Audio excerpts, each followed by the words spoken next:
Good afternoon, everybody. Dear host, dear panelists, dear speakers, dear colleagues, ladies and gentlemen. My name is Christophe Nicodème. I'm the Director General of the European Union Road Federation, ERF, and I'm quite pleased to welcome you all this afternoon for our webinar, Shaping the Future of New Mobility. I will be the moderator along the whole event. I'm delighted to see such a large audience for this event this afternoon. When joining the conference, participants have received practical instructions for the smooth process of the event, so I will kindly remind you to keep your mics off and cameras off during the whole session. You will have the possibility to answer questions to our speakers and panelists during using the question system of the webinar. Our program this afternoon is rather dense and our time is limited, so I will immediately leave the floor to Mr. Dominique Riquet, member of the European Parliament and of the Transport and Tourism Committee, who kindly accepted to host the event this afternoon, and he will give us an opening speech. Mr. Riquet, thanks again for your kind invitation, and the floor is now yours. Thank you, Christophe. It's my pleasure to be present today and to host this very interesting meeting. Welcome, everyone, and thank you for being present to this webinar, despite the difficulties of this special condition of working. I want to warmly thank the association which support our meeting, FNTP, CICA, FIEC, ERF, and RDF. I'm happy to see so many actors being present today, from the industry and the policymakers too.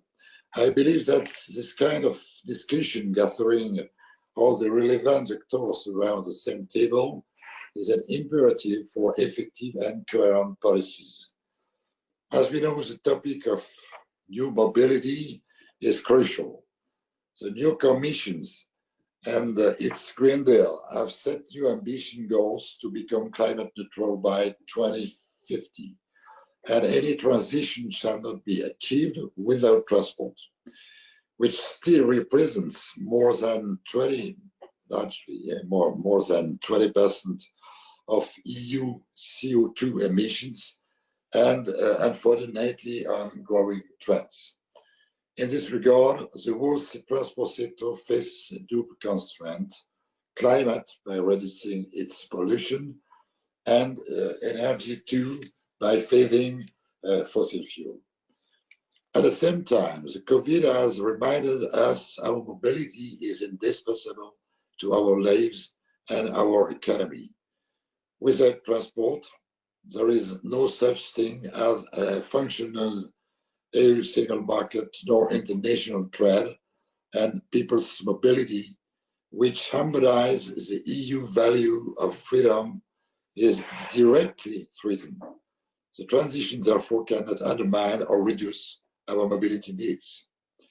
Besides this conference, EU transport policy is also at the crossroad, interconnected with other areas such as energy, digital, urban, infrastructural, social, financial issues. In this context, more than ever, we need to adopt an holistic approach to make this transition a success story while responding to the mobility needs of our citizens and companies. Before giving the floor to our moderator, I would like to share a couple of words on what new mobility means. To me, it can be understood via two angles, different but still interconnected and very complementary. At first, what is new in our mobility? In the last years, we have seen appearing recent technological breakthrough or innovating solutions in our transport and logistics system, and this trend will be even stronger tomorrow. Certainly, it will be a great part of today's discussion, but already everyone has in mind the core plus of digital nowadays. With the rise of connected and autonomous mobility, which impact both the fleet and also the infrastructure, but also alternative fuels such as electrification, hydrogen, or even new mobilities like drones or e-bike and so on. Hence, we have to take care of the new challenge of our traditional mobility. Secondly, taking into account the double energy and climate constraints, new mobility puts the creation of what is the mobility of tomorrow, or to phrase it differently, how our traditional mobility can renew itself.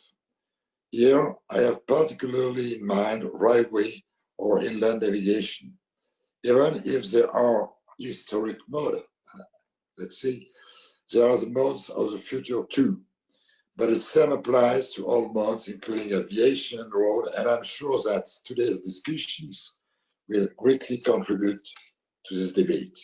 Finally, the world has pro-European MEP and very pro-European MEP in the context of the recovery plan. If there is any good in this crisis, it is that European institutions, as well as some member states, have finally seriously considered the importance of autonomous strategy. Besides being a sole market, protecting our economic interests, the EU is also a place where our sovereignty relies, especially in the current international context, facing a deterioration of multilateralism and the rise of competing heavyweights such as USA and China. A certain form of European naivety must end. We need to secure our strategic industries, infrastructure too, and supply chain. As COVID has shown us many European vulnerabilities. We can no longer let our markets wide open when our trading partner does not assure the same level of reciprocity, even and certainly for the infrastructure too, in terms of accessibility for public procurements, for example. As well, the multi-annual framework, financial framework, and the recovery plan must seek to this goal of strengthening our strategic autonomous via all its instruments, InvestEU, Recovery and Resilience Facility, Connecting Europe Facility, etc., while helping our European company to recover. More than ever, the mobility of tomorrow will be also a sovereignty issue. Thank you for your attention. I've certainly been too long, but excuse me for that. And I give the floor, I return the floor to our animator. So, Christophe, you have the floor. Thank you very much, Mr. Riquet, for this introduction. I think that you really set up the global framework, and it will be really good to now develop these different topics into the following parts of this session. So, without waiting, I will now let our next speakers, Amélie Schäfer from FNTP-SECA and Simon Gianordoli from ERF Route de France, to present you with the results of our international benchmark study, which is really the big opportunity of official presentation of this study to all the audience.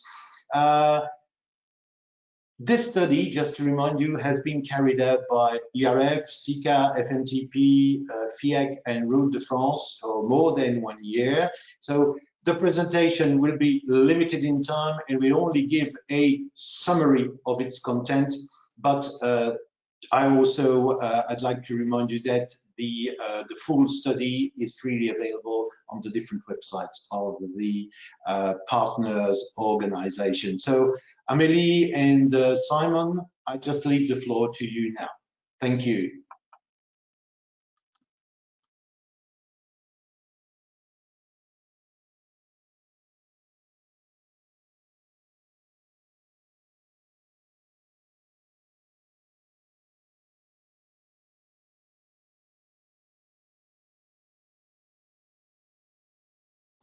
Good afternoon, everybody. Sorry, I turned off my mic. Thank you, Christophe, and thank you to Deputy Dominique Riquet for his kind words of introduction. We are very pleased to present to you today with Amélie Schaefer this international benchmark study, which we released at the beginning of September. We will now give a general presentation of it. So our organization, IRF, SICA, FIEC, FNTP, and Route de France initiated this work in March 2019. Considering an acceleration in the development of new mobility, we wanted to have a global overview of the integration and progress of this new mobility development between 2019 and 2020, just before the COVID-19 crisis. We completed these elements by a long literature review to give this study a more objective dimension. So from this overview, it was important for us to know the place and role of road infrastructure and its equipment in the development of different types of mobility. I think here about autonomous and connected mobility, electric and carbon-free mobility, urban and active mobility. We asked then all the actors of the infrastructure sector in the countries studied, like road administrations, road experts, international organizations, global corporations, in order to identify trends and get useful feedback for Europe and abroad. I take here the opportunity to once again warmly thank our respondents for their contribution to our work. I know that some of you are with us today, so again, please accept our best thanks. As you can see on the presentations, we covered 20 countries in the world and 5 continents. We intended to have a balanced representation on each region. So half of the countries are European, the other half are the rest of the world. So we try to keep a balance in our coverage.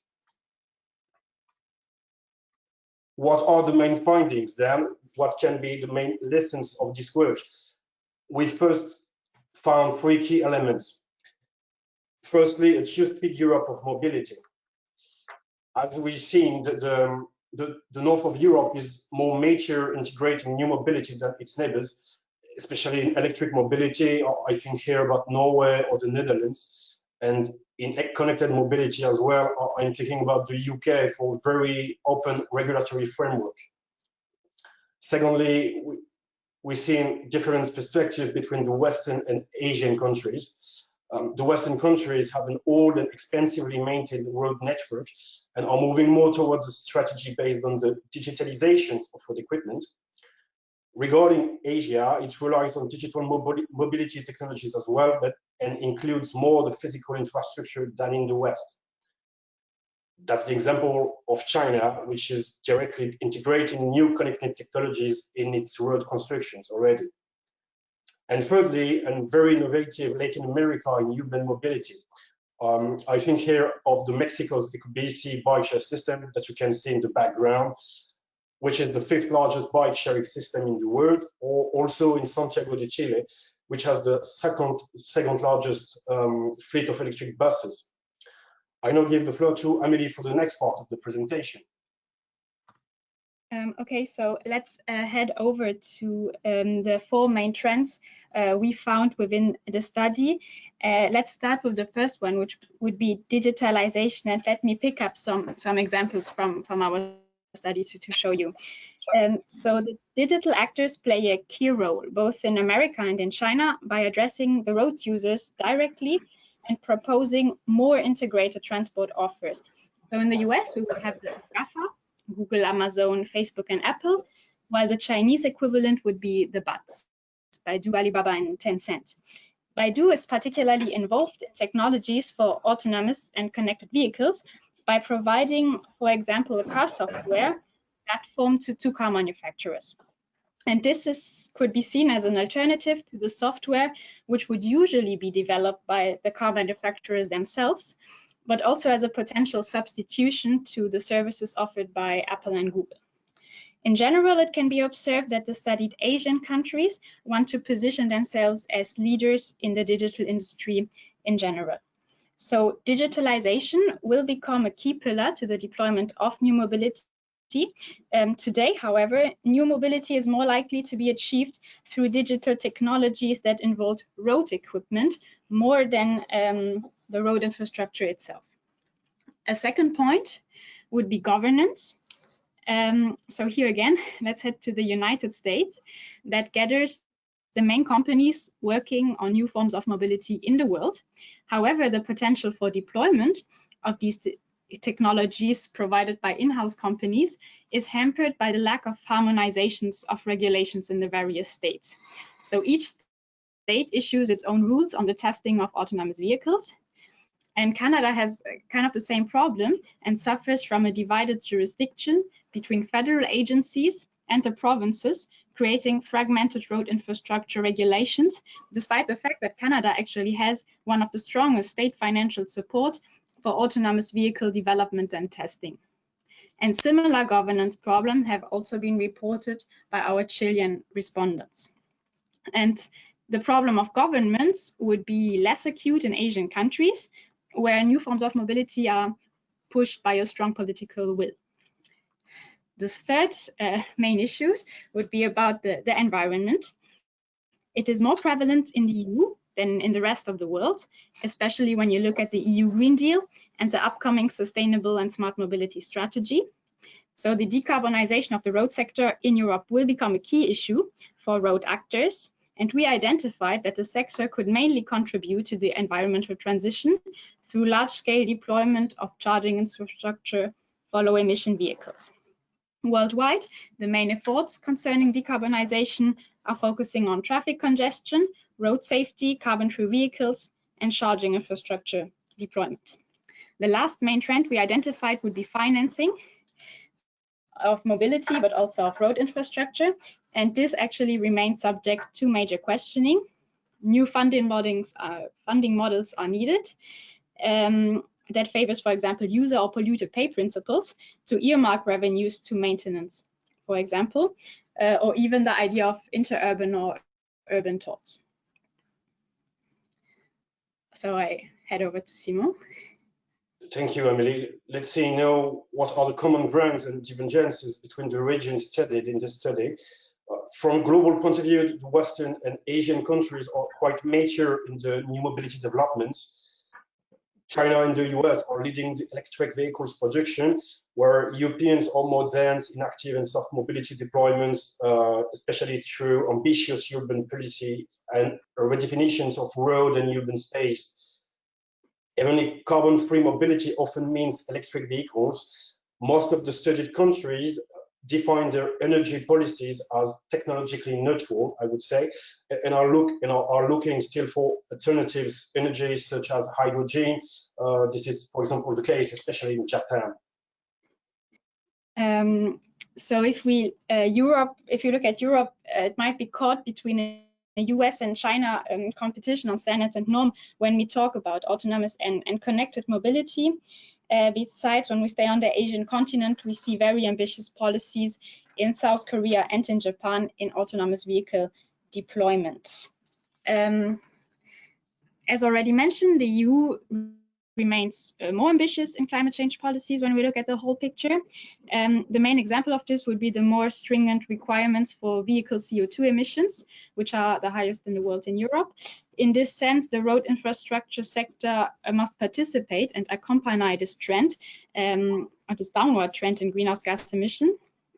When we look at Latin America, it is in a different position, where mainly large cities are innovating in urban electric mobility. Autonomous and connected mobility is not a short-term reality yet. Okay, let us now head to the role of road infrastructure in these developments. Let's see how the role of road infrastructure is in the development, so it is perceived. On a global scale, road infrastructure is not yet sufficiently considered in new mobility developments. In the meantime, and surprisingly, we find that in all the countries studied, maintenance of road infrastructure is recognized as a key element to enable new mobility patterns. Despite this assertion, roads are considered differently in each region. In Western countries, the road networks are aging, as already mentioned, If we can take here the example of the US, the quality of the infrastructures has deteriorated so much that $2,000 billion major investment program on infrastructures, including roads, tunnels, bridges, has been agreed past year. So here, the safety is the top priority for the US.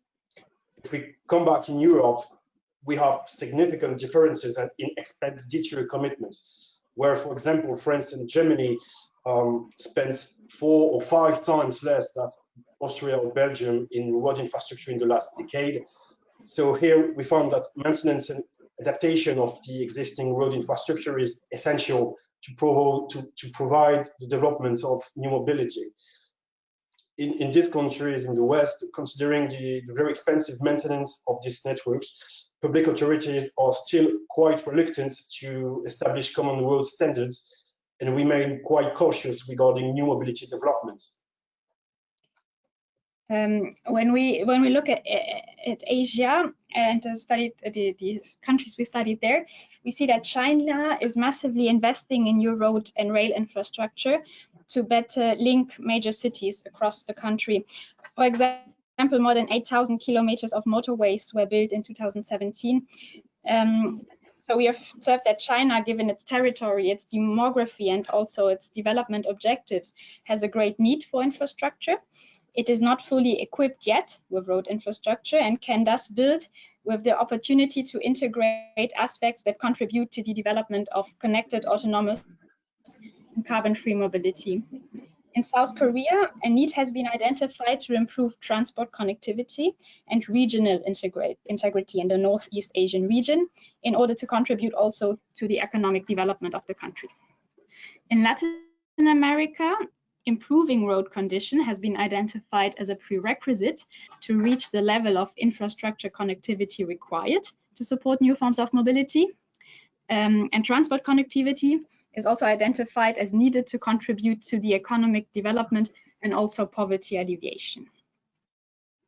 So let's head over now to our last part about users' expectations on the role of road infrastructure. So what comes up most among all the studied countries is road safety. But more specifically, in Asia, the expectations include that road infrastructure should support services like vehicle-to-vehicle or vehicle-to-infrastructure communication. And also that the use of traffic data should be enhanced for the benefit of the user. In North America, where the road mode is dominant for land transport, users demand an adaptable infrastructure to support different modes in urban areas. In Latin America, or the Latin American example shows us how expectations toward road infrastructure may rise in the future. So our respondents recognize that access to mobility may not necessarily be equal, but specific needs would be better met by allowing flexibility in uses. So the road infrastructure sector might be expected to integrate this demand through the adaptation of existing infrastructure to new mobility needs. And let me give you here the quick example of how flexibility in uses is put into practice. We learned about an app called Where's My Transport, which is deployed in low and middle income cities. Here I have the example on the slide of Mexico City. And you see that the informal and formal public transportation network is mapped. So the formal one would be the black one and the informal one would be the orange one. So this as an example. And just to sum it up, for all countries studied in Europe, the priorities focus on road safety, limiting congestion, and reducing greenhouse gas emissions.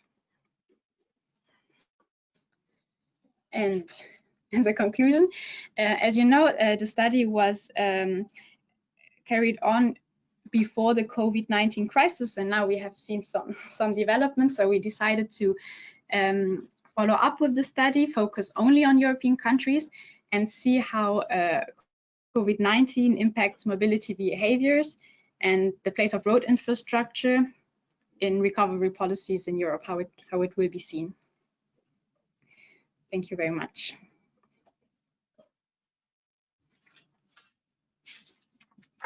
Thank you very much, Amélie and Simon. Very interesting presentation. Although we had to give it in a very limited time, there will be the possibility to ask questions. And again, I say that the full study is available on the websites of the different organizations now. I will introduce the first panel of this event, Challenges of New Mobility, New Modes of Regulation and Infrastructure Financing.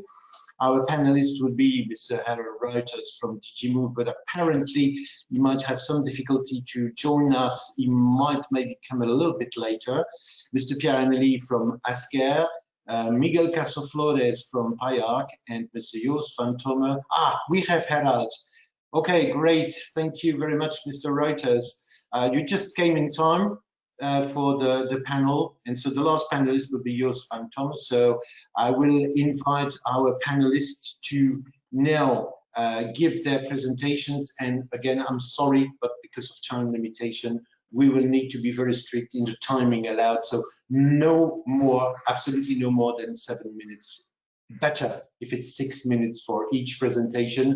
And thank you again. I'll leave the floor to you for the first panel. Thank you. Thank you very much, Christophe, for inviting the Commission to take part in this conference here this afternoon in a virtual way. And of course, it is absolutely, I would say, to receive my praise that you continue to do this. We need to continue to work also in these times, which are quite disturbing. I'm very grateful also to Mr. Dominique Riquet for hosting it. We have an excellent working relationship, and in fact the year ahead of us is very important, and that's why also I wanted to participate with pleasure to this meeting. As you know, Ursula von der Leyen launched the Green Deal and has also in her State of the Union on the 16th of September confirmed the importance of it, and confirmed also the importance of the climate target plan with 55% of reduction. And in order to immediately go to the heart of this panel, which is focusing both on new modes of regulation and infrastructure financing, I would like to address first the point of regulation and then the point of financing, of course. With regard to regulation, we are going to propose in December of this year a new sustainable and smart mobility strategy. Commissioner Vălean is expecting to present that in the beginning of December. And building upon that strategy, we will then deploy a number of proposals in 2021. First of all, on aviation and maritime for fuels in both transport modes. And then shortly after, there will be proposals for a TEN-T regulation and an alternative fuel infrastructure directive regulation, updates for both of them. And they're closely linked. In fact, we know that we have to deliver the Green Deal, and in joint combination with, for instance, the CO2 legislation for vehicles and the renewable energy directive from our colleagues in Klima and ENER, we are going to propose the new AFID directive. What we really need to do is to ensure that there will be sufficient alternative fuel infrastructure for all different alternative fuels that will be necessary for the different transport modes, and they are quite different for the segments. If we are on light duty, personal cars and vans and so forth, they are completely different from heavy duty. We need to take care also of interoperability. Any user, whether it's a truck driver or a fleet driver, will need to be able to have interoperability, information, and easy payment. Now that is going to be rolled out along the TEN-T network, and the TEN-T network, of course, is having a very clear funding coming from the Connecting Europe facility. And the Connecting Europe facility has received the support of Council and of Parliament. And Mr. Dominique Riquet is also a rapporteur for finalizing this deal now in between Parliament and German presidency in the next months. It is absolutely key that the CEF can continue to complete the Trans-European network, the core network by 2030 and the comprehensive by 2050, to have efficient, interconnected, multimodal transport networks. We have seen from incidents in the past that we really need to step up on resilience and on being smart. And your survey that you just presented showed also as one of the important trends, the digitalization as a first one. But not only the CEF we also can look at the Recovery and Resilience Facility, at ERDF and Cohesion Fund, at Horizon Europe. And these different budgets together, they will allow us to make sure that we can deliver on the Green Deal. I focus on one point in particular on my next slide, which is the 1 million charging points that are expected to be along the roads. We want to get rid of the eternal discussion, chicken and egg, and citizens will want to buy these kind of, for instance, hydrogen and electric fuel vehicles. Companies would like to put in place as of 2025 also electric or hydrogen trucks. And we really need to make sure that what is done by the member states is not only at the, I would say, overall aggregated levels, but that in particular, we also make sure that there are no gaps in the network, that these networks can be used very easily for all, and that we do not have any problems with, for instance, open protocols for payment or for information and data on what is available.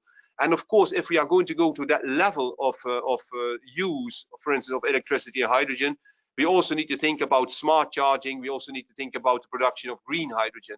So it is absolutely key within the Climate Target Plan and the European Green Deal that AFID may have to become more than a directive, perhaps even a regulation, in order to make sure that there is no doubt that we have a long-term stable framework for delivering on it. And the last slide you will see is the road network, because of course here we are in this road conference. You see here the core network. We still have a few gaps also that need to be completed from a infrastructure point of view. But as your survey demonstrated, it is not so much about infrastructure anymore in Western Europe. It is more about digitalizing it, about making it sustainable, smart, safe and secure. Thank you. Giving back to you, Christophe. Oh, thank you. Thank you very much, Harold, for this very interesting, complete information. And you maintained the time limit, which is great. Absolutely great. Thank you. Now we'll give the floor to Pierre Annely for the second presentation.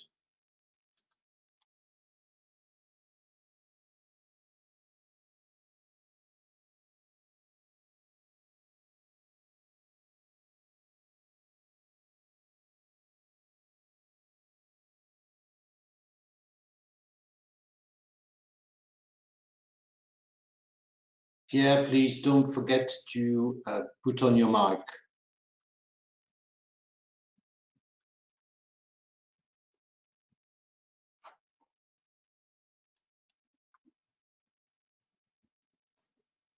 Pierre, we don't hear you.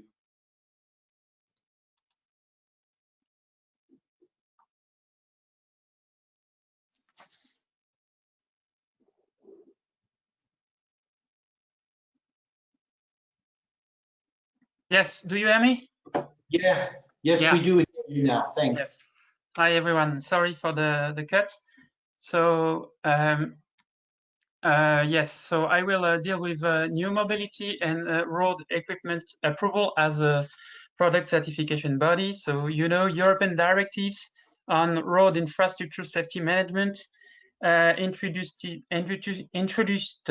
connected and automated vehicles. It also points out the importance of vulnerable road users and the aging population, and the importance of taking into consideration the visual needs of this aging population. So the directive also points out the need for general performances for road markings and road sign.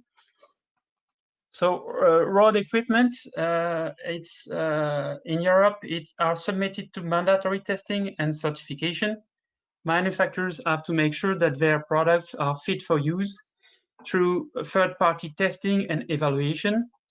You have accredited testing laboratories which measure their performances, and you also have notified certification bodies which issue certificates.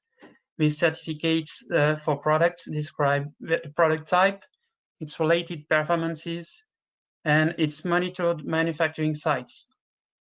So generally speaking, road manager must buy, operate, install certified road equipment which comply with the minimum requirements defined by each member state. Next slide, please.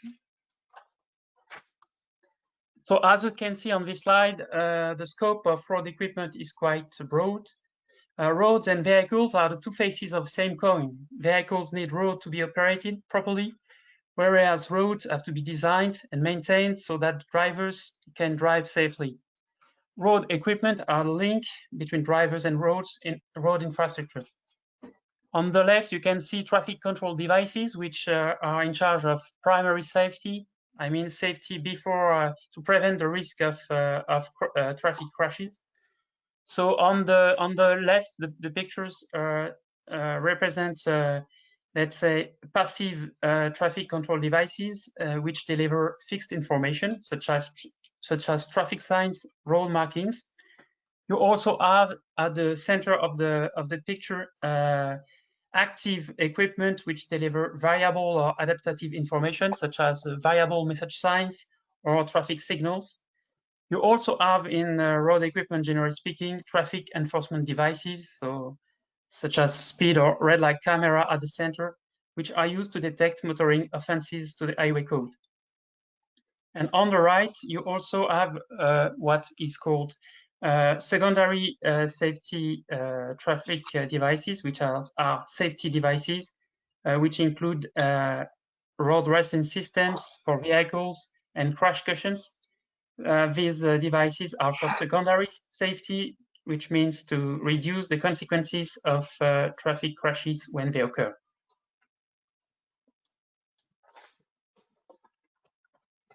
So what is the influence of new mobility of traditional road equipment? You can see that the development of advanced driver assistance systems underlines the role played by road markings and traffic signs. If the intelligent vehicle uses road markings, road delineation must be sufficient in quantity and in quality to be detected, recognized, and identified by both the car and the driver. The Europe study, Roads That Car Can Read, makes a number of proposals in this direction. It has to be noted that these recommendations look more complementary to than competing with the existing certification requirements on products. New mobility does not eliminate the benefit of road equipment. On the contrary, it supports proper road delineation and signage, while stressing the importance of having a harmonized design which can be understood by driver and machine vision. And it also supports the necessity to maintain the installed equipment. This approach of new mobility also broadens the scope of evaluation from the product itself to the road as a system. It may be as important to evaluate the level of service of road equipment, performances in use for users, as to check the certified product specification of products. So what we can say is that new mobility and ITS is a fast-moving, challenging, and still uncertain topic for road equipment. ITS purposes may change depending on the area to be considered.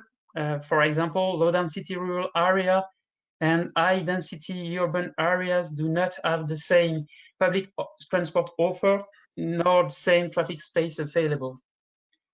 Public policies have then to serve and finance very different goals. New mobility could also lead to new specification for road equipment, so different as, for example, road and environmental sensors, connected objects, traffic signals and controllers, or new types of variable message signs. It could also lead to new type of road equipment, such as C2X communication roadside units. Finally, the question of the targeted users for ITS is still open. So many type of users can be targeted. And finally, I would say that new mobility may also shift the scope of certification from the product to the whole ITS system. Thank you very much.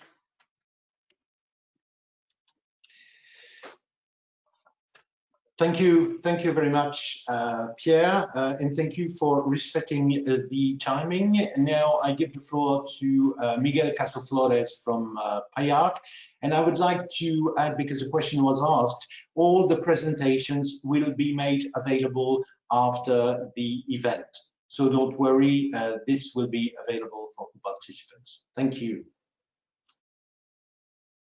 Thank you, Christophe, for the presentation, and thank you to European Road Federation for inviting PIARC and inviting me to this event. I have prepared this presentation as a short gathering of 3 or 4 thoughts to bring up the debate around the new mobility and how new mobility can shape the future of road infrastructure. The next one, please. First of all, congratulations to all the authors and the stakeholders of this very interesting and attractive to read report. In the screen, 3 quotes to which I will refer during my presentation. The first one, new mobility will rely on road infrastructure to operate efficiently. This is crucial and is too often forgotten in the debate of new mobility. The second one, new mobility will ask new competences to road authorities and new partnerships with the private sector. And in a related aspect, road authorities are moving from patrimonial approach to a service-based approach. In PIARC, we clearly see this trend in most of our 124 member countries. Road authorities are moving from being just asset managers to also being service providers, and that changed their relationships with the private sector. Next one, please. This is the first piece of information that I want to share with you today. This is a report completed in 2018 about electric road systems, so facilities to charge electric vehicles while moving on the road. The topic has gained importance among our member countries, and we are launching a task force with a mandate of 2 years. The report is available for free at the link in the screen, and the main findings are: main risks are high capital cost and immature technology. The road sector is used to high capital cost, but we are not so much used to immature technology. Government support is critical. Policy and regulation framework clarity and stability over time is essential, particularly if we want to develop electric road systems through public-private partnerships. Funding mechanism will be user-pay principle, but not only, because some governments might want to subsidize these systems in order to meet their targets fighting climate change. And break-even can be achieved in as little as 12-25 years, depending on the system and on the traffic of the road. As a comparison, the last expressways built under concession mechanism in the northwest of Spain were successfully built for 75 years to achieve the break-even of the concessionaire. The report is extremely complete with a lot of technical, environmental, safety findings, so please read it if you're interested in electric road systems. Next one, please. So will be a future increased use of road networks. The current trends indicate that traffic will increase both for passengers and freight in high-income countries and in low-middle-income countries.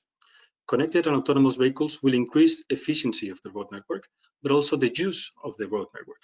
And I go back to the previous quote on they rely on road infrastructure to operate efficiently.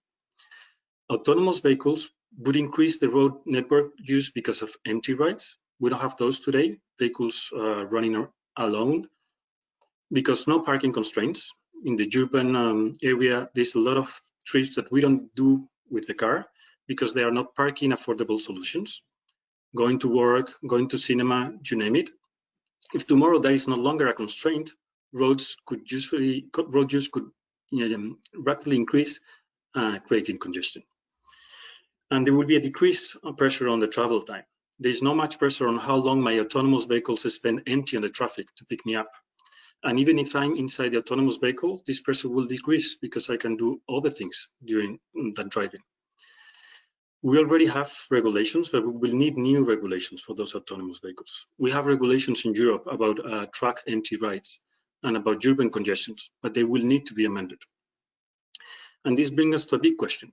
The digitalization of the road infrastructure and the vehicles would allow a significant extension of the user-payer principle. Today is already a reality in main expressways and national roads. You can see it in Germany, for instance, for the trucks, but in the future it could be for the whole network.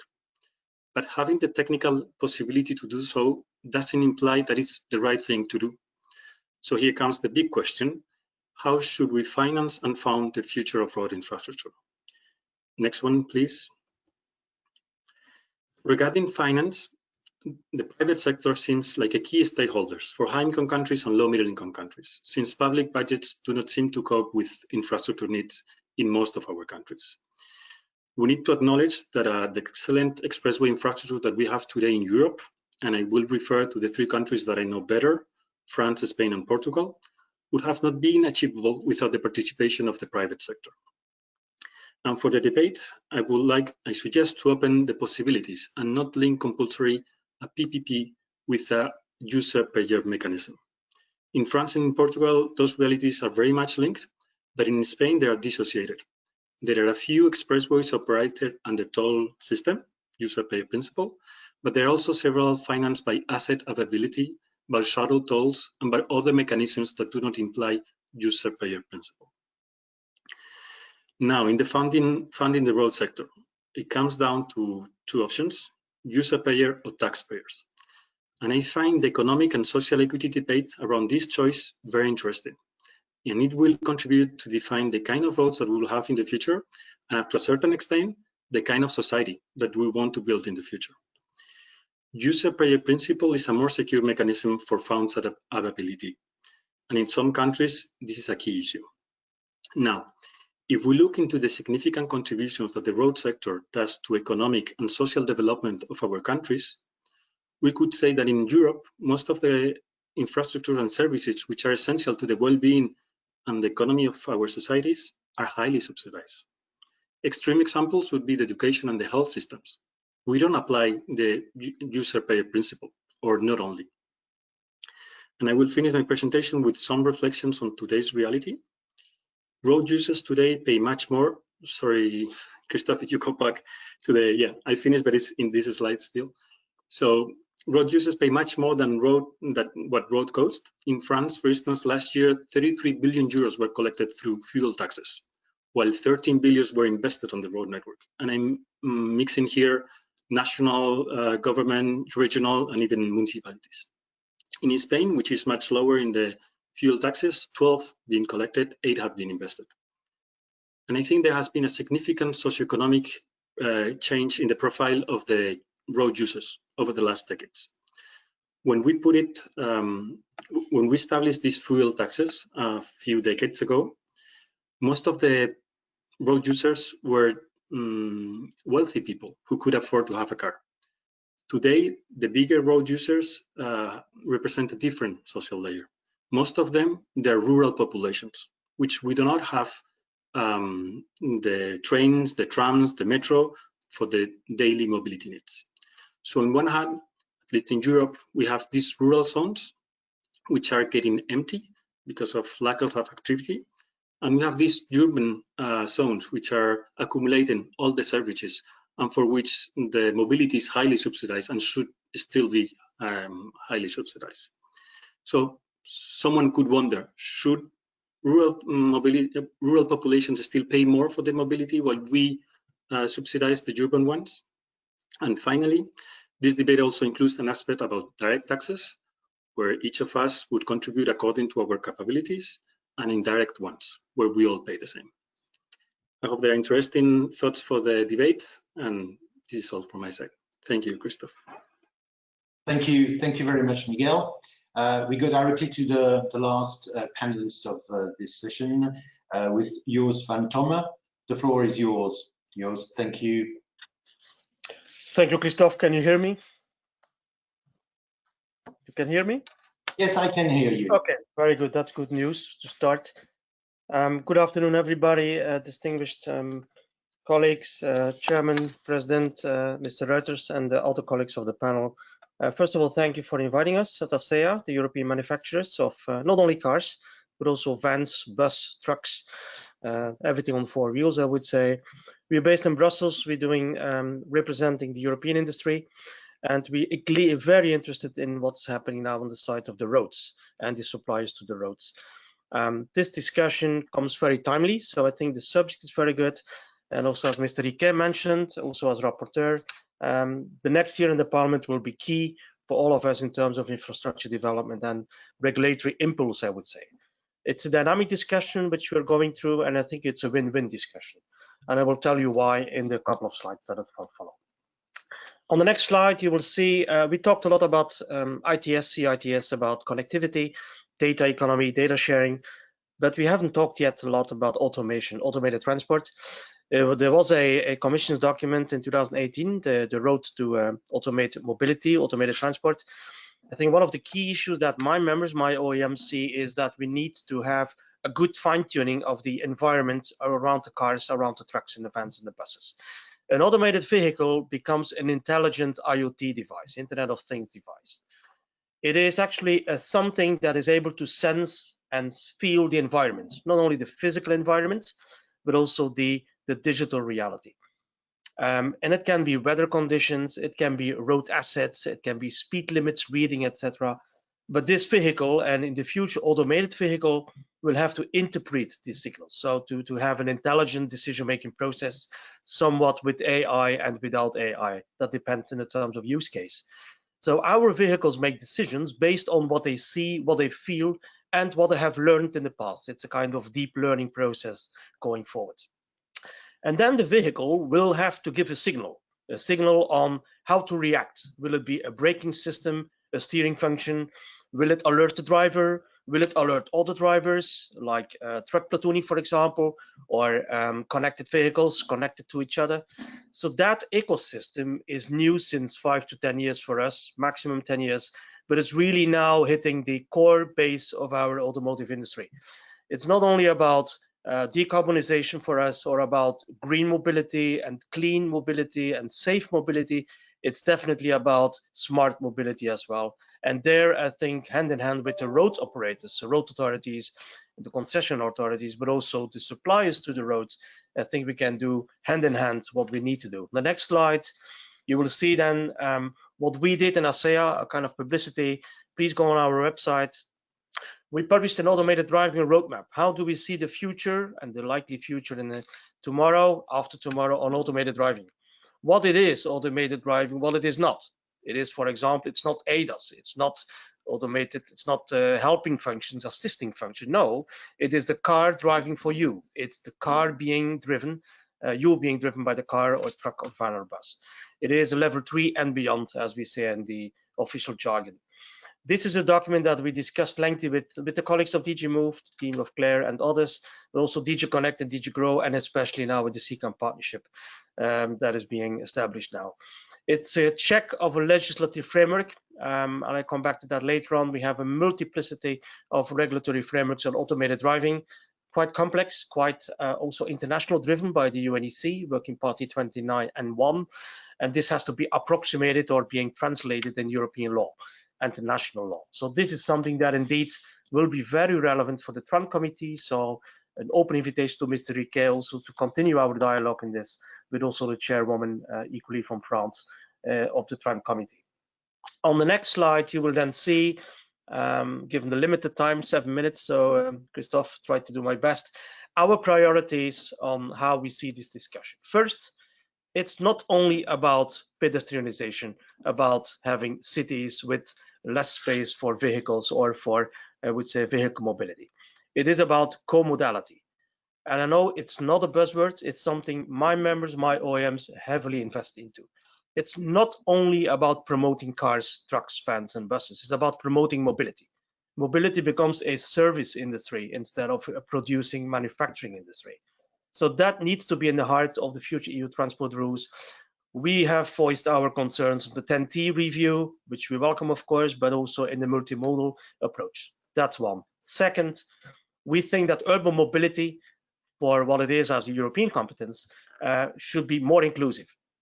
It is not only about the, I would say, the pedestrians, about the ride sharing, about the bikes, it's also about vehicles. If you see the COVID-19 situation, unfortunately, in which we are all into, it's thanks to the trucks, thanks to the fire, police, and so on. They're all driven by cars, by vehicles. So they have their space. Obviously, we know that urban mobility has another big issue. It's on air quality, it's on giving space, also in terms of safety. So we're also trying to be inclusive in this. Furthermore, and it's very good to have the roads community here, it takes two at least to tango, even more than two. We want indeed mandatory targets for member states on charging and refueling infrastructure. The AFIT directive that Harold Reuters was referring to is indeed something that is cumbersome. It talks about national plans. It has to be submitted It's about redistribution in the member states of percentages. We want a more targeted driven and mandatory approach for both sides, by the way, not only for member states. It's deployment for all vehicle types, like Harold was mentioning. Electric charging for passenger cars is totally different than for commercial vehicles. Hydrogen is a totally different segment as well. That's why, hand in hand with IRU and many other stakeholders, we plead for also good truck parking spaces along the highways, the corridors. There is a delegated act on that under the ITS directive. We definitely want also to profit from that, to leverage it for alternative fuel infrastructure for obvious reasons. Fourth, and that has already been mentioned by the Commission, it's a coordination which is gradually being done by DG Climat, DG Envy, INER, and MOVE on the climate change, I would say Green Deal, mobility management policies, and there are a lot of them, and air quality policies. We want to have a more consistent approach, like we plead the same for the data strategy. We have the common European data spaces, there is the Data Act, there is the delegated acts under the ITS, some of them under review, and there is all kinds of initiative also in DG GROW on access to data. We would like to favor a more inclusive approach with the industry, and I think we're making very good progress on that. Allowing automated vehicles, it has been mentioned before, a lot of regulations there.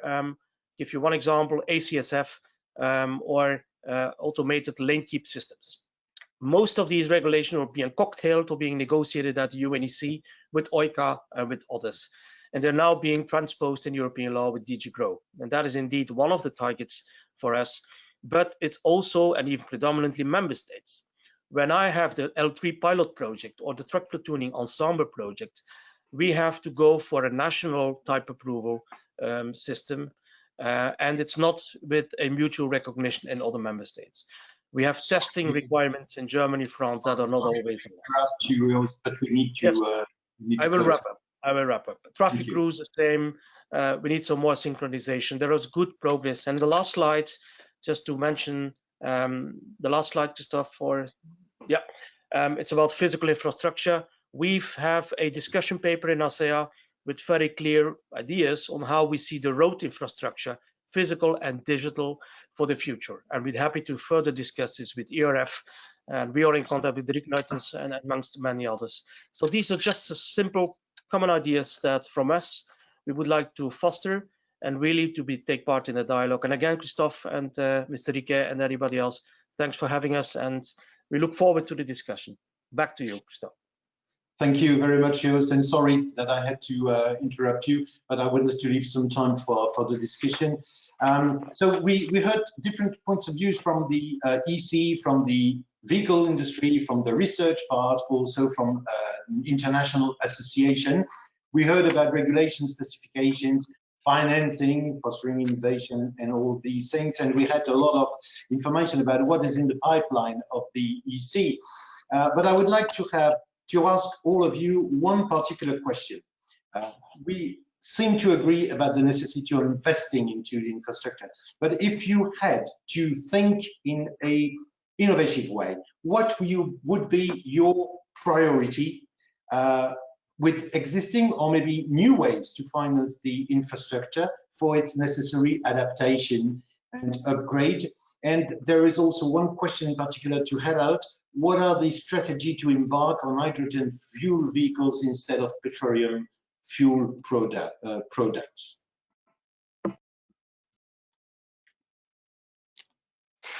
Yes, thanks a lot, Christophe, for this. One idea is that we really would like to succeed in the rollout of alternative fuel infrastructure, 1 million charging and refueling points.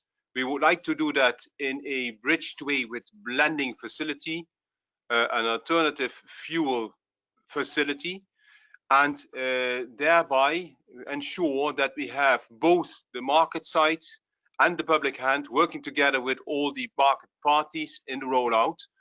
And we think, indeed, as Joost also was stressing, that we should possibly go for a stronger standard-driven approach, where we are kicking out the eternal question whether we can deliver in time or not, and whether this is accessible all across the network with a minimum level in all countries.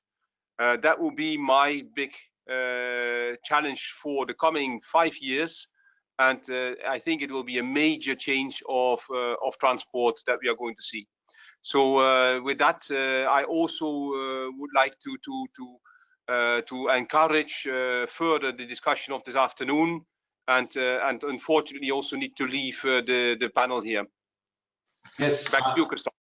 I know, and thank you. That's why I asked you the question priority, because I knew that you have to leave. So thank you for your participation, Harold, and we will have probably other opportunities to forward some questions to all of you later on.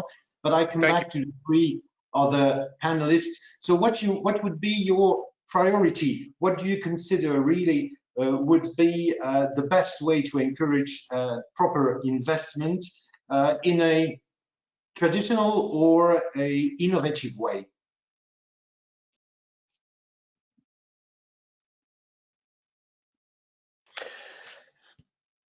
Yeah, maybe Christophe, I can speak there. Yeah, Joost. It's a tricky, difficult question with many angles. You can have JUs, PPP, CPPPs. You can have indeed tolling systems, taxation systems, direct and indirect, etc. For us, who invests in what is secondary. For us, it's mostly what is our wish list and how do we see it together. In our dialogue paper with the road authorities and road operators, I give you some examples for automated driving within 2-3 years. Ideally, what we would like to see is a digital twinning of the physical assets, the physical infrastructure. Give you an example: speed limits, road signs, all these things, besides the lane markings and the usual day-to-day work. It is actually, and that can give us a quick win for everybody.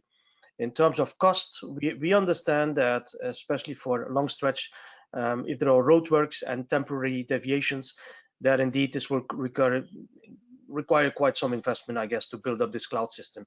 We see similar things with the NAPs, the national access points, that are now going into a federation of the NAPs under DG Move.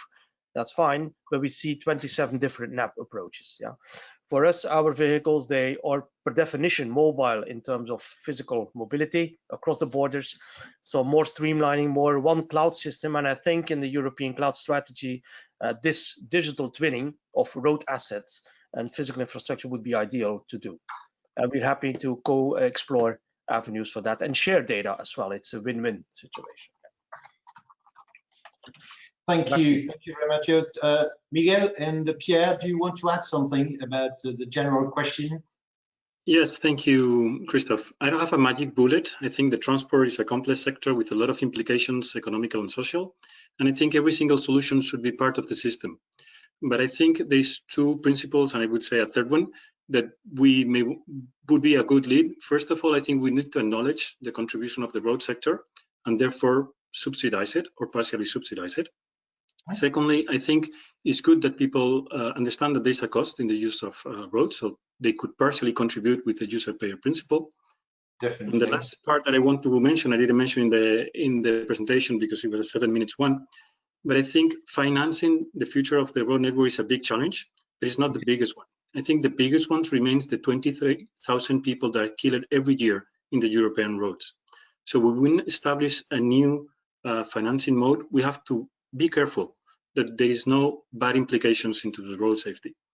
And today we know that putting tolls in some of the higher infrastructure, road infrastructure with higher safety qualities, have a bad impact in the rest in the fatalities. There's a lot of users that use secondary roads to not pay that tolls, particularly trucks or lorries, and there's an implication on the road safety. This has been proved in Spain with the A1 and with the A68 for the last 2-3 years. I'm happy to discuss further when we have the time. Thank you very much, Christophe. Thank you very much, Miguel. Pierre, do you want to add something on the point of view of research, for example? Not specifically. I would say that for sure, let's say certification and evaluation and also standards have to develop and to evolve in order to be able to catch the new trends into road equipment and into ITS. Okay, thank you. Unfortunately, as you know, our time is very limited, so at least we gave you, all of you, the possibility to give an answer. There will be other questions that will be dealt with after the event, and if there are some specific ones addressed to a particular person, we will ensure that they get to the right person. Thank you to these first panelists, and I would like now to go for our second panel of this afternoon about how can road infrastructure be a key element in the development of new mobility. And I would therefore invite our four last panelists: Wanda de Bosch from the BRRC, Elena de la Peña from the Spanish Road Association, Ian Lefebvre from COLAS, and Mr. Jincheng Ni from France Strategy. And we will keep the same sequence for this panel, so all presentations and then a short debate. Thank you very much, Wanda. The floor is yours. Thank you, Christophe. Thank you for inviting me. Good afternoon, everybody. So I'm a representative of the Belgian Road Research Center. We are a national research center dealing with all the aspects of road infrastructure. So that means the traditional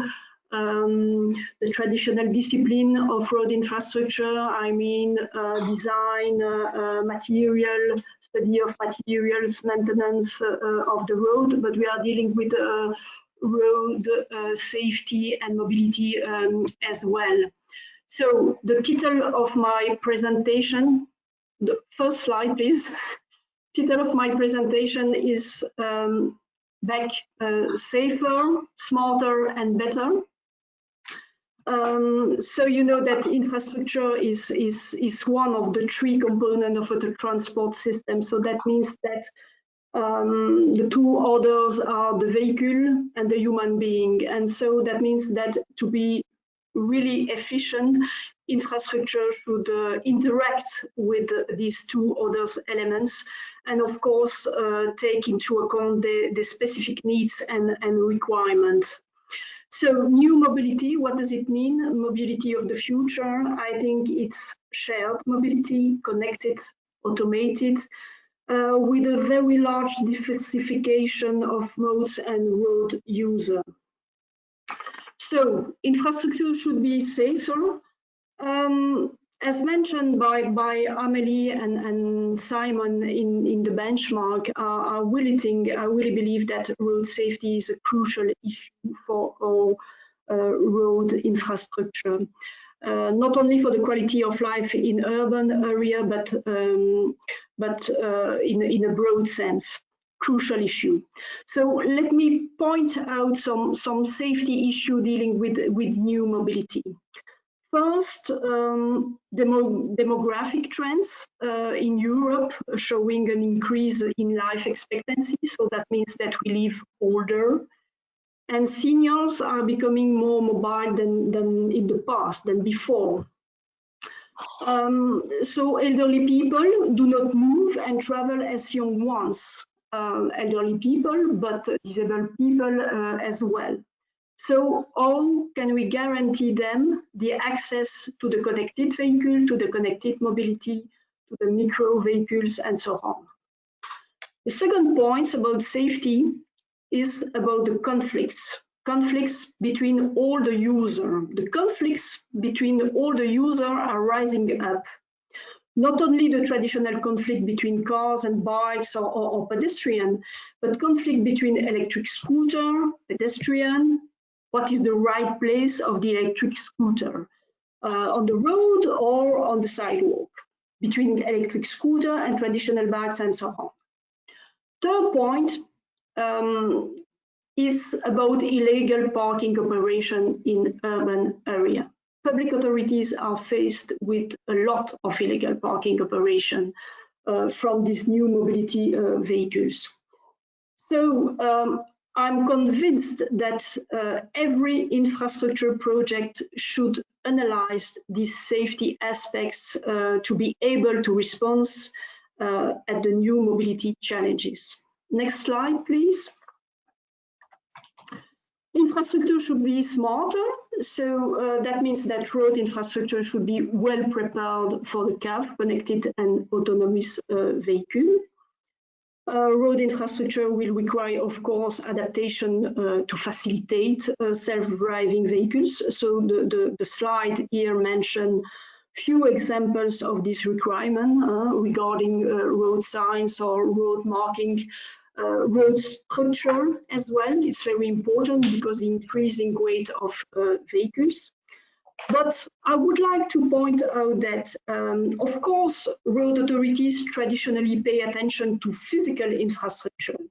But with the introduction of CAV, road authorities should be able also to pay attention on new areas, the digital infrastructure. So that means that for the exchange of data, road infrastructure will need to be completed by communication infrastructure. So that means that new competencies are required. Next slide. Infrastructure should be smarter. What does that mean? You know that the percentage of population living in urban area is rising up.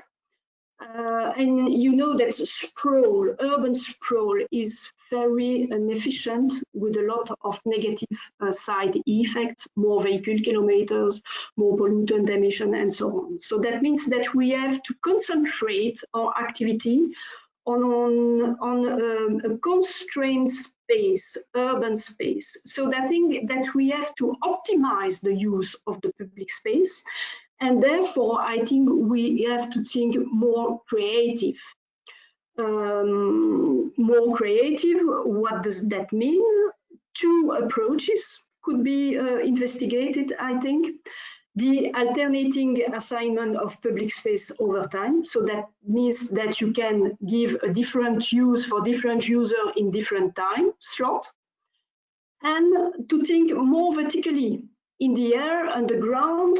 And here you have a photo of a cable transport. And let me remind you that in London, the cable transport set up during the Olympic Games is still in use as a traditional transport mode. Next one.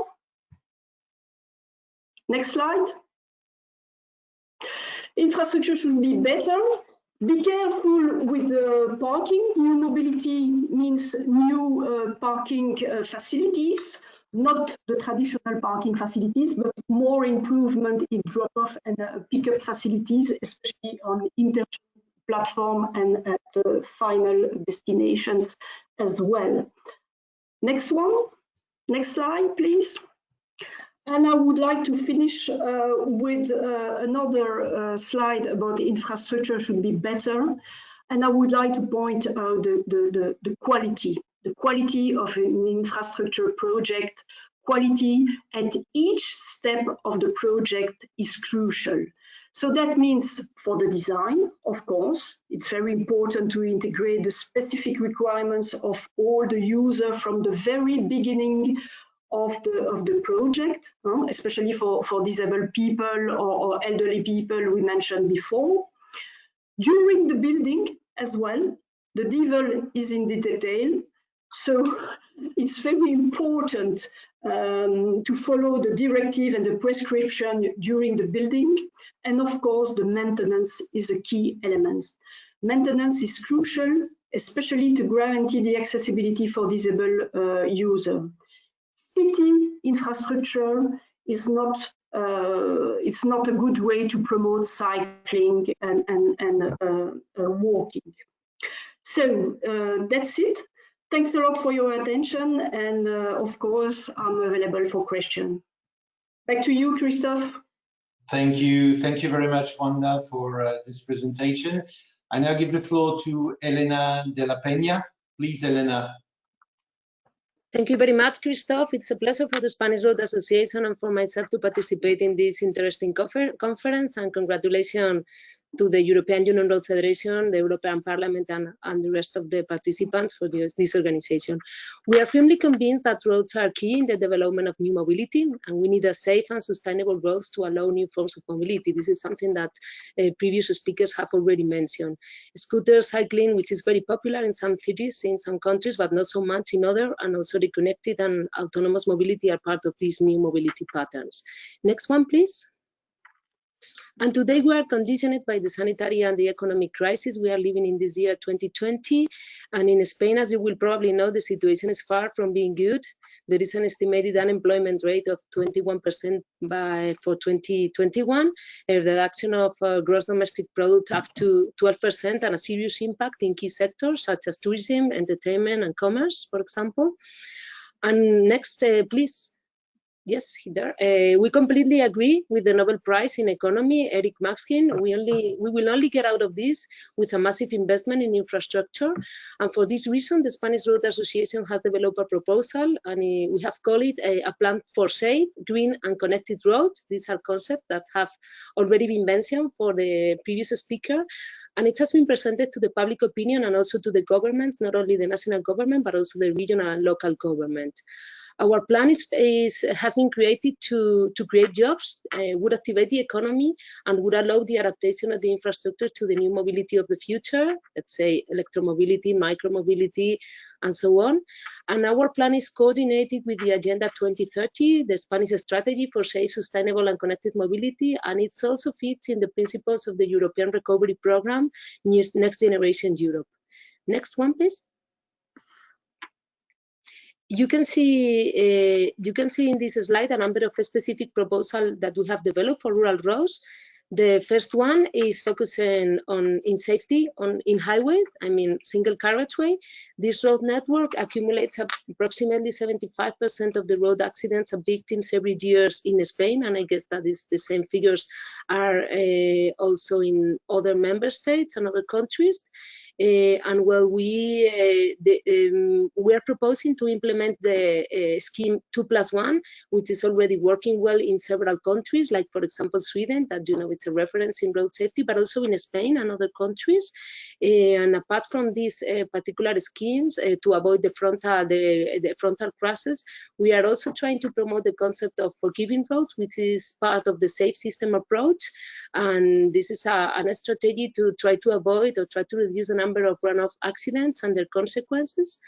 And in addition, we of course need to focus, as we have been doing for the last years, in the high-risk road sections that should be sorted out as soon as possible, and if necessary, by the in an emergency basis. And secondly, this is a very interesting topic for us and for the road sector as a general, is to try to promote that well-maintained roads can reduce CO2 emissions of vehicles. In the Spanish Road Association, we have developed some trials. We are actually working on this. This reduction can be up to 9%, the reduction of CO2 emission for light vehicles, or even 6% for heavy vehicles, if we compare a situation of bad condition of the pavement and the good condition of the pavement. So do not disregard the maintenance potential to fulfill the environmental compromises. Other programs we are trying to promote here in Spain is the adaptation of roads for connected and autonomous mobility. And you will see that we recognize that roads need to be updated for connected and autonomous vehicles, taking into account the different levels of autonomy. And this requires investments, of course, and the identification of priority roads, for example, motorways of the main road network that would be like the first part of the road network to be adapted to the connected mobility. We want our mobility to be electric by 2030. Our colleague from DG Move presented a figure of 1 million points for charging for then 2025, and this is a very, very interesting figure that we should consider, of course. And well, if we want the mobility to be electric, we need to provide charging stations in rural roads, not only in cities. So electric mobility should be a reality not only in the urban environment, but also in the rural ones. So this was also part of our plan. Again, in rural areas, we ask for support to improve the freight transport close to a small village and the populated areas. Well-maintained roads and small logistic centers for freight storage and distribution, which will improve the transport performance, activate the economy, and create employment. And finally, in order to activate tourism, that you know that it's a very important part of the Spanish economy, it's time to promote local roads in rural areas and to adapt them to the safety requirements of vulnerable road users. That should be at the center of the management, of course. Next, please, you can check with this animation that we have proposal for safe roads, next green roads, and also for connected roads. Next one, please. Well, and here you can find a list of plans proposed for urban roads where new forms of mobility are a priority. We are considering in the first action improvement and enhancement of sidewalks and pedestrian area in order to allow safe cycling, walking, scooters, and so on and so forth. Second one, the construction of specific lanes for cycling and scooters. We want this type of mobility, but we want this mobility to be completely safe and far from other motorized vehicles, to keep them separated from motorized traffic. We are proposing different approaches according to the size of these different cities. Another action is related to the redistribution of parking spaces in big cities. We are trying to keep them connected to the public transport if we want to keep vehicles out of the cities and out of the places where vulnerable users are going to have a higher rates of mobility. Another important topic is the low emission zones are also a reality in several European cities. For example, in Spain, we have a program, a political plan to implement them in all cities with more than 500,000 people in all the cities with more than 500,000 people by 2030. So we are asking to the governments to implement at least 1/3 of them, and this will undoubtedly push new mobility patterns in these cities. Another action, again, massive deployment of electric car charging stations, which is necessary for our mobility to be electric. And we need to multiply the number of vehicles, the electric vehicles we have in our cities and in our roads today. And again, we should also talk about other alternative fuels, not only electricity, but today it's one of our priorities, but we should consider other alternative fuels. And finally, we are also proposing priority dedicated lanes for high occupancy vehicles. Some solution requires the construction of new lanes with high investment, but others will use the existing infrastructure and will be based in the use of intelligent transportation systems. And again, next please, there are plans linked to safety. Next, click please. There are some plans linked to safety, other working roads, and another ones for connected roads. And finally, next, please. And finally, let me share with you some impression about the impact of these plans. We have estimated in Spain an investment of 32,000 million euros, which is not a small amount for the 12 plans that I have briefly presented. And we are thinking, we have estimated that a creation of 1 million new jobs, direct and indirect, that are probably going to absorb part of the unemployment that we are going to have in other sectors. We are trying to activate the economy to support the mobility and the future, and as a priority, keep transport safe and sustainable, especially for vulnerable road users. Thank you very much. Thank you, Elena. I'm sorry to rush you a little bit, but we need time for the others. Sorry. Thank you. Very interesting presentation. We will debate later. So, Jan, now the floor is yours. Thank you, Christophe, for giving me the floor, and thank you for the invitation to this event. Much appreciated. In a few slides, I would like to show you what the construction industry companies like Colas contribute to in terms of new mobility. Generally speaking, our motto, "We open the way," highlights our ambition, that is to be the world leader in innovation and responsible mobility solutions. I couldn't say less than that, could I? The key message is that Colas strive to address the new expectations of mobility, as well as to accompany the evolution of everybody's behavior. Not to forget to take on board any specific needs of each local authorities. The smart mobility become a unique offer of smart and connected road, that is to be versatile and multimodal too. It is therefore enhanced to fit a shared and safe public realm. Next one, please. The standard approach of mobility, usually focused on the transport only, have since evolved towards a level of service concept. The infrastructure is no longer designed just as a product, but it includes at the very early stage of design all the specifications required for maintaining its level of service throughout the design life of the infrastructure. The objective is then to develop the solutions in tight link with mobility ecosystems, that is to take into account the end users, the transport operators, vehicle manufacturers, OEMs, and network owners, mostly under the public administration. The road infrastructure is submitted to three main forces: the demography, the environment, and the digital rise. The road is the focal point for all forms of mobility, and it must remain so if we want to make sure that new usage can emerge. And we already said that it can be micro-mobility, active mobility, shared, the autonomous, the electric, and other decarbonized solutions. Next slide, please. Currently, there are two main ways we generate solutions from. As far as we are concerned, the first one is through our Center of Research, namely the Campus for Science and Technique. This is where we develop the core element of our mobility solutions, that is, the products and the materials. This is where everything starts from, to be honest. And at the end of the day, they turn into more complex systems to enable new functions. To give you two examples. One solution like Flowell, this is a dynamic role marking solution, which you can see an example on the top picture. This is a bus lane which is lit up when drivers must give way to the bus.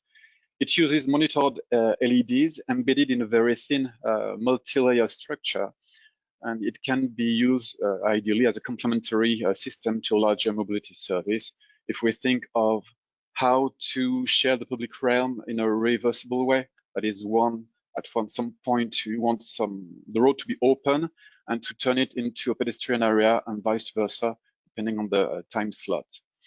The other example is Wattway, that is a way to produce renewable and local energy, again from a thin structure which is stuck on the road of the surface, this time containing photovoltaic cells. The other way for us of carrying out new services is through Mobility by Colas.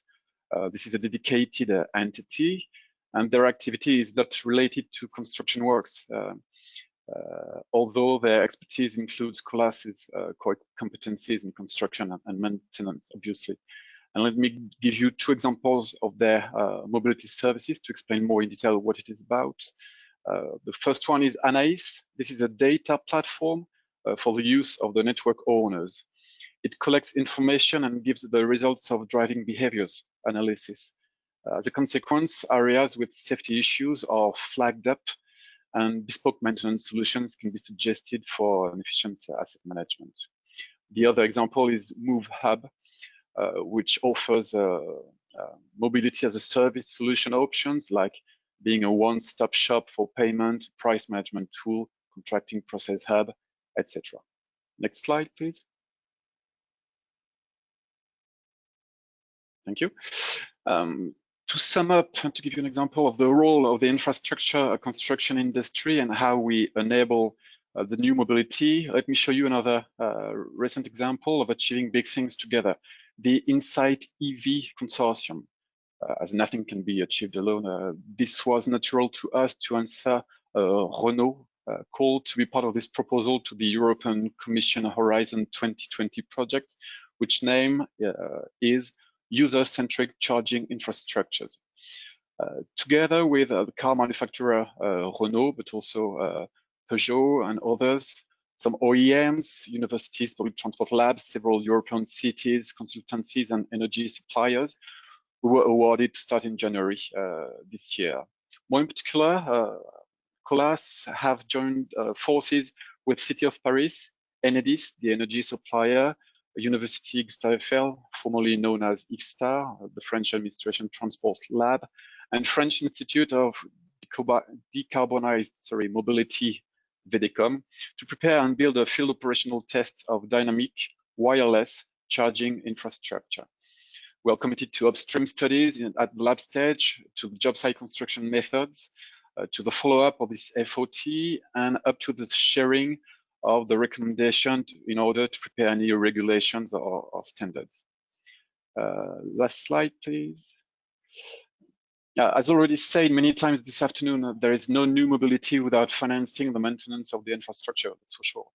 And as already demonstrated many times today also, only a joint effort between our industries can help deliver the solutions for the new mobility. And if it wasn't said once, it will never be said enough. And we, the road construction companies, well, we can enable this together with other stakeholders. Thank you. Well, thank you very much, Jan. And I now give the floor to Jincheng Ni for the last presentation. Thank you very much for this participation. And I will talk about the case mobility, the connected automobiles, shared and electric mobility. I think this is the future of our mobility. Next slide, please. Because the mobility of goods and persons is an input that's a need for the life satisfaction of the people. Because when we want to work, to study, to consume, or to visit somewhere, we must to go to there. This is why we need the mobility. What we are waiting for ideal mobility in the future. I think in the future, the mobility is carbon neutral without CO2 emission. And we must be safe without accidents on the road or on the public transport. We must also lead the clean mobility without air pollution. And we must have a silent mobility because the road and the road transport is very noisy. And of course, we must have a fluid mobility without any congestion in the future. And of course, the mobility must be energy efficient mobility. Now, if we take all these indicators into account, we can say that the public transport can satisfy these indicators. But the public transport in the dense cities will not be sufficient to achieve all these goals because the public is not only in the cities. As each country has a vast territory, the cities occupy only 5 to 10% of the surface. This is why the road in the country and the new mobility on the road is necessary and essential both in dense cities and the interior to satisfy all these indicators. Next, please. I think for satisfying all these indicators, the mobility for the future should be smart. This means that connected, automotive, and electric and shared. Because if we have electric cars, we will be carbon neutral, and we will be clean mobility and silent mobility. If we have automatic, this will be the safe mobility because the automatic vehicles are more safe than the human-driven vehicles. And of course, if we have all these vehicles shared and connected, and we will need less traffic of these vehicles, and the congestion may be managed by the connected vehicles and the shared vehicles. And in the future, the mobility is smart. It will change the lifestyle in the city and in the territory, because the mobility in this case is no longer for the only use. Is no longer used only for trips. It is a life space, because in the vehicle we can work, we can consume, we can do everything we want, because we don't need to drive, and we don't need to arrive. And of course, the trip time now is a cost for the people who will want to work or study. But in the case vehicle, the case trip time is no longer a lost time, because it becomes time for the meeting, for the work, for the leisure, or even for the life, because you can see you can watch a film or any other sense, you can, because you are connected everywhere and every time. Next, please. This is why I think the case mobility will reorganize the future life of the society. But if we want this future mobility, what we need for the what we are needing for the infrastructures. Of course, the first one is the integration of the vehicle, the transport demand, and the digital equipment. And for the in case of infrastructures, we need electric charging station on the road and in the street in the cities. And we must, of course, we have talked about the smart road and the motorways. And we must also have in the urban cities, all the streets should be smart. And of course, if we must connect the mobility, we need the high-speed telecommunication network. And this and for the autonomous vehicles for movement, we must have the high precision geolocation and the high precision mapping of all the road and the roads. And in terms of vehicles, of course, we must have electric cars or any other electric and shared cars and the trucks or other movement. And of course, on these vehicles, we must have a detection systems, and of course, and the compute capacity of the vehicles to be driven by the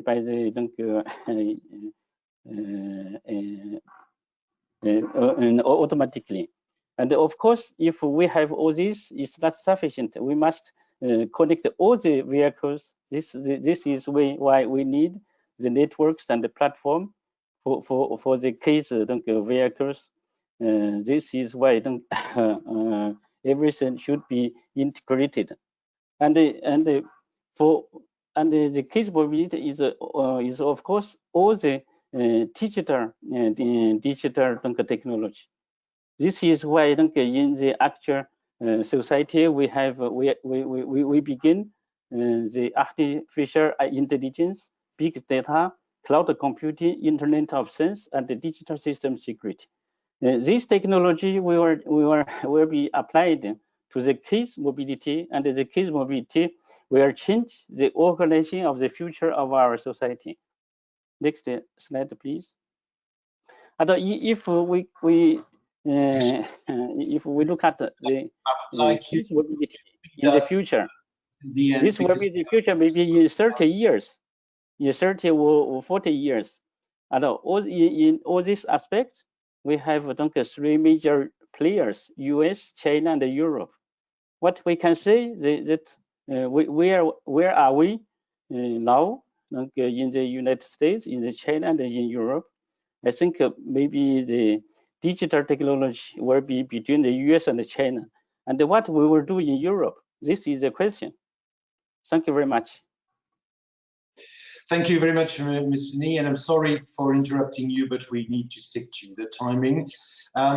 We had here an interesting panel when we heard about new mobility in general. We heard about safety, smart infrastructure, better infrastructure, service, maintenance, ecosystem, that we apparently need to think out of the box, be creative. I would like to ask the panelists, what do you think we can do to better highlight the essential role of the road for the future mobility? And also, what do you think, which sort of actions we should put in place and maybe see more often adopted to convince the decision makers about the importance and the necessity of the road infrastructure for the future mobility?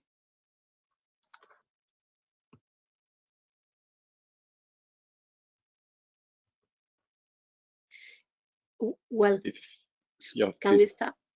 Yeah. Go ahead. well, I will start. Thank you for the question, Christoph. From my point of view, I think it would be very interesting to provide some figures or real evidences to decision makers. Sometimes, every time we talk about how important is maintenance of roads, investment in maintenance, that well, all of us, we are aware of this necessity, of this requirement of our road networks.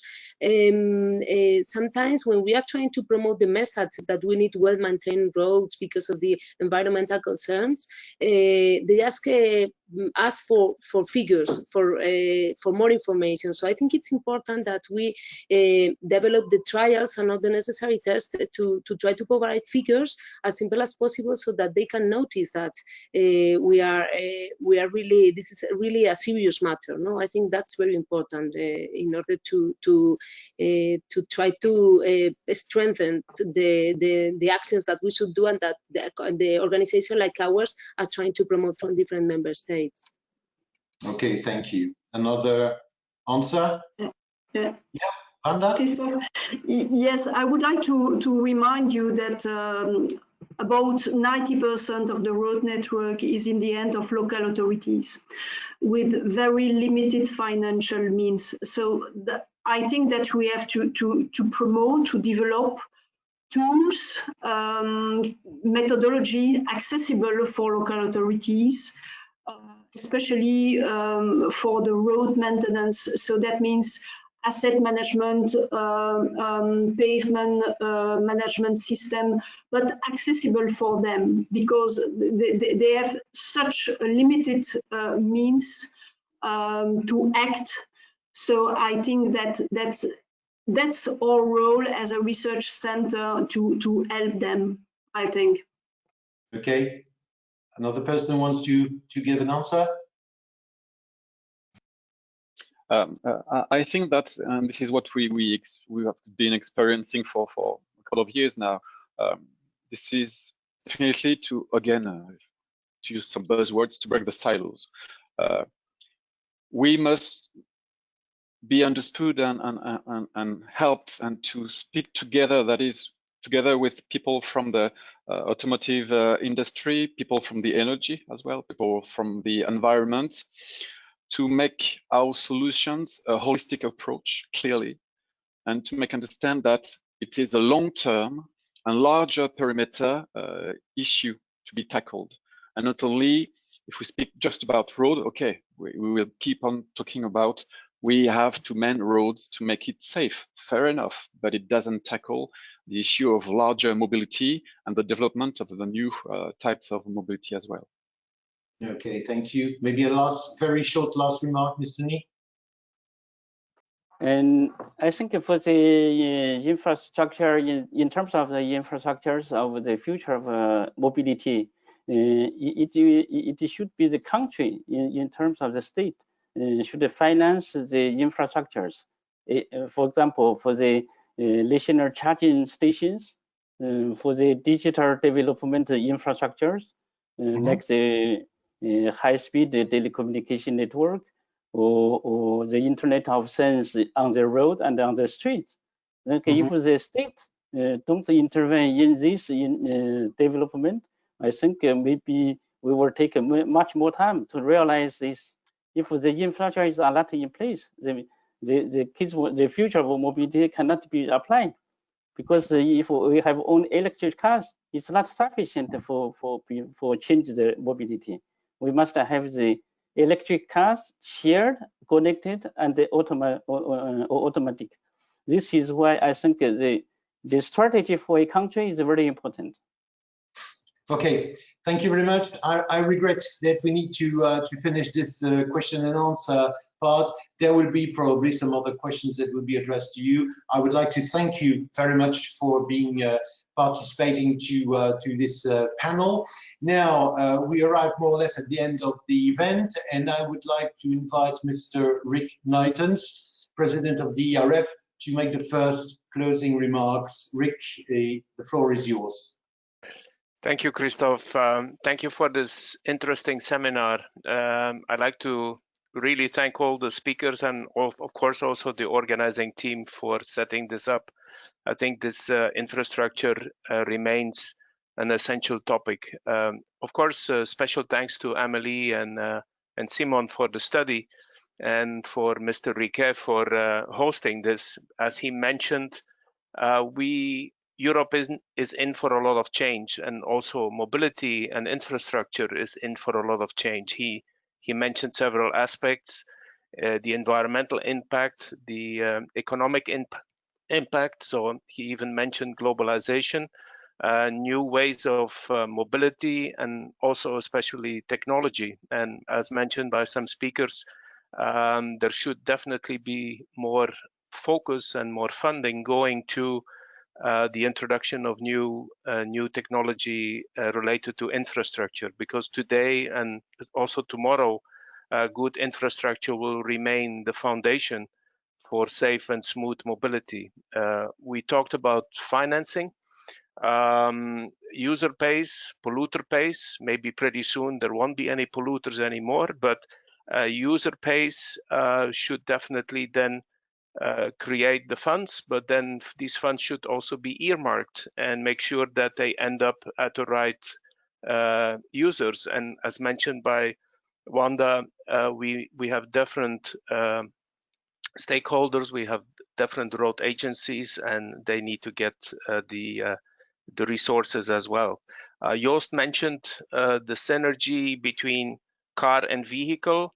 Of course, in the future, this is quite crucial. And also with ERF, we are very active in several platforms. We are contributing to the third mobility platform, where, let's say, the smart vehicle driver assistance is combined with good road infrastructure. Visibility of the road infrastructure should reduce further accidents.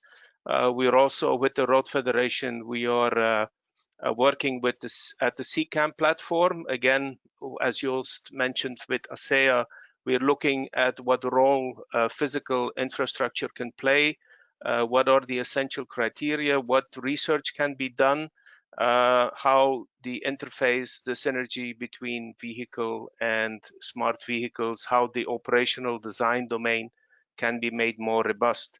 And then finally, I think the ERF is also playing a very strong role at CEN TC226, where a new working group 12 has been erected some time ago, where also road adaptation to connected and automated vehicles. So how can the road create synergy again? How do public procurement standards, how can they do they need to be adjusted to make sure that the road infrastructure of the future is also taking machine vision into consideration? And also there is the win-win between machine vision and infrastructure, because there is a lot of data that will be collected by the car, by these sensors, and this can help in asset management. This can help to provide the road data. So stimulus packages are definitely, as Elena mentioned, they're coming. They should get, a lot of them should get to the infrastructure. And I think the Spanish example here was great. So I'll leave it here. I'll give the word to Thomas. Thanks again for the seminar. Thanks. Goodbye to everybody. Thank you very much, Rick, for these words. Now, Thomas Bauer, President of FIEC, I will leave you to give your final words. Yeah, thank you, Christoph. Ladies and gentlemen, first, thank you all for organizing and participating in this web conference. It was very interesting. And let me just add a few closing thoughts. Mobility is one of the basic needs of people. Moving is essential for our social lives, and it will stay like that. Mobility is essential for businesses too, and it has become more and more important to business as industry and trade have become more interconnected with complex supply chains. Modern business structures without supply chains are not possible anymore. Mobility is at the heart of European single market. Freedom of movement of goods, services, and persons, impossible without mobility. And mobility always needed infrastructure, roads and tracks, and ports for ships and planes. Any society was built on transport networks. Just take the Roman Empire as an example. However, mobility is also a burden, both for people and the environment, for example, through noise and other emissions. The only way to deal with the existing problems of mobility is to improve the systems for mobility. We need to make mobility more efficient and environmentally friendly. The construction industry plays a major role in this change process. In cities, we need to improve the road systems a lot. Parking traffic has to go underground. The roads have to be changed in such a way that there are tracks for cars, bicycles, and pedestrians. Electric bicycles will play a major role in future urban traffic, but unfortunately only in summer times. In cities, but also for medium distances, the train systems have to be improved. There's still a huge need for additional subway systems. Between large cities, the network for fast trains has to be upgraded to reduce air traffic. Roads on the countryside have to be improved in such a way that they do not disturb the people as much as today. Reduce noise of tires by better surfacing of roads.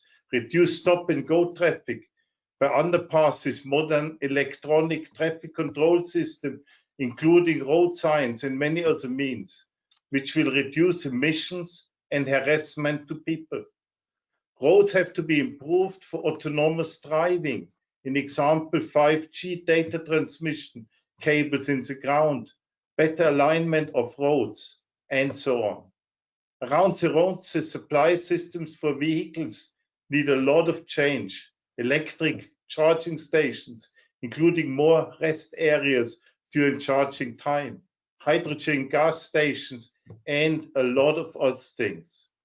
With all of these needs in mind, unfortunately, Europe also has a tremendous backlog of maintenance in the transport network. Especially our bridges are in a very bad state. A big effort has to be made to overcome this maintenance backlog. This effort should also be used to improve the system to modern needs.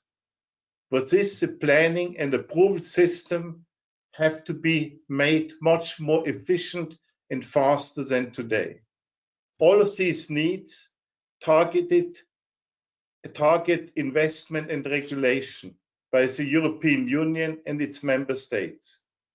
We need an ambitious revision of the regulation about the Trans-European Transport Network, TEN-T, to make the TEN-T best in class in terms of high quality infrastructure. Moreover, Europe needs recovery from the corona pandemic. A lot of money has to be spent to get our economy back on track. This should be done in such a way that the money is spent for future needs. The improvement of mobility networks is the right answer. Investments in infrastructure are investments in a sustainable recovery. The built environment is key to success. Only with additional efforts we will succeed to build the transport systems for a better environmentally friendly mobility for people and businesses, for good life and prosperity in Europe and all our countries. Thank you very much again for this interesting afternoon. Thank you very much, Thomas, for your kind words.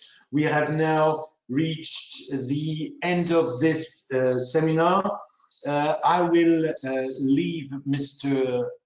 Dominique Riquet, our host, making the final address. Please. Thank you. It's not so easy because it was very rich. In few words, I think that road will remain, and from far, the main mode of transportation for goods and persons, and probably an essential actor for recovery and development in the future. So we want it remain the principal mode of transportation, and as such, probably the main tool for our future development. I want to thank all the speakers for the quality of the presentation and for the good resume of the jungle of project, of problem, of concern, of possibility for the future. It was very interesting. I want just for finishing this very interesting meeting to see if in few words what are the position and the concern of Europe, the European Union, and the regulator and the parliament as such. We have, I think, two roles. At first, a role of regulation is not always the more easy, but I think it's very important to be present about normalization, for example, electric plug and so on, for the definition about a juridical concept. For example, when we are talking about autonomous vehicle, who is responsible for hazardous, for accident, and so on? Is the fabricant, is the user, is the furnisher, and so on. And we have to make very important definition about that. We have to protect the data of the user and the data also of the industry. We have also to be present about the Green Deal and about emission and environmental topics. And we have also to put in place some regulation about that and some control too, and the tool of control. We have also to intervene about public procurement. Is also a question of, for example, is a question of sovereignty, but also a question about maintenance. The president at last talking about the concept of maintenance, and we think that it could be included in the public procurement, for example, because it's probably a better solution to have a proposal at the beginning of the project. And secondly, after regulation, we have also a topic about that. We are also an actor for the financing. We definite a network and then connectivity at European level, but we are also present as a player of the financing with European funding, direct funding, or loan or grant, and different tools. And we support, and I think it's very important, also the research and development about all the topics that we have listened to during this meeting. So we need for a safe, smart, comfortable, environmental friendly, and free circulation on the road. And the road is not only a passive platform, but the tool of the future. And I think that such meetings are very useful for me as a regulator, as a legislator, but also for a very complex network, a very complex system. And we need to have connection, not only connection on the road, but between us to exchange and to go via better regulation, better tool, and better enterprise to support what is probably the most important revolution and not evolution about the transportation for the future. And I was very happy to be present with you. Thank you very much.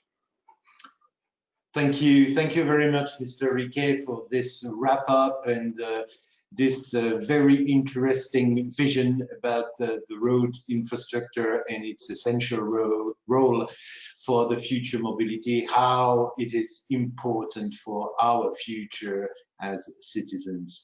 So now we have reached the end of this event. I'm convinced you found it interesting and instructive. Please note that we will forward responses to the questions that were asked and we could not deal with during the event. I also would like to confirm that the recording of the conference, as well as all the presentations, will be available in a few days. I would like to thank all the participants, all the speakers, the panelists, the organization team, and more particularly, of course, our host, Mr. Riquet. And I wish you all a very nice evening. Thank you for your participation, and bye-bye.